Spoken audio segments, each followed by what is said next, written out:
हम्म। हम्म। रौनक।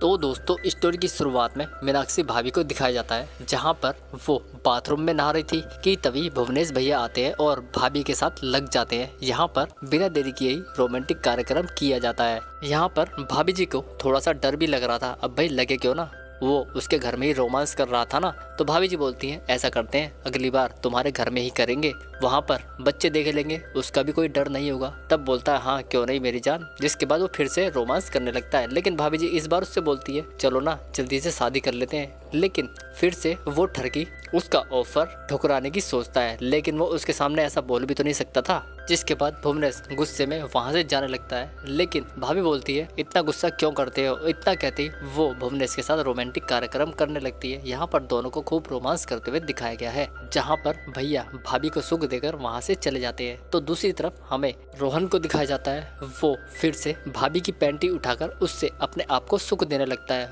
वो अपनी बंदूक से फायर करने लगता है। अब भाई रोहन दीवारों के साथ साथ अपने आप को भी गंदा कर रहा था कि उसका बाप आ जाता है और बोलता है रोहन ये हमारा टॉयलेट नहीं है, ये तेरे दोस्त विशाल का घर है, तो जल्दी आजा। जिसके बाद रोहन को अपने काम को विराम देकर बाहर आना ही पड़ता है। इसके बाद हमें चारों माँ बाप बेटे को साथ में दिखाया जाता है, जहाँ पर इस बार वो ठरकी एक चाल चलता है। दरअसल उसे मीनाक्षी ने अपने घर ले जाकर खुदाई करने के लिए बोला था, तो वही अपनाने की ट्रिक लगाता है और बोलता है बेटा अब से कल से रोहन अकेला आएगा, मुझे कहीं जाना है। यहाँ पर मीनाक्षी काफी खुश हो गई थी क्योंकि वो समझ गई थी कि ये मुझे अपने घर ले जाने के लिए बोलेगा। जिसके बाद वो ठरकी अपने बेटे के साथ वहाँ से निकल लेता है और विशाल भी अपनी माँ को अलविदा कहकर कहीं चला जाता है। इसी के साथ ही हमारा एपिसोड खत्म हो जाता है। तो मिलते हैं नेक्स्ट वीडियो में, तब तक के लिए धन्यवाद।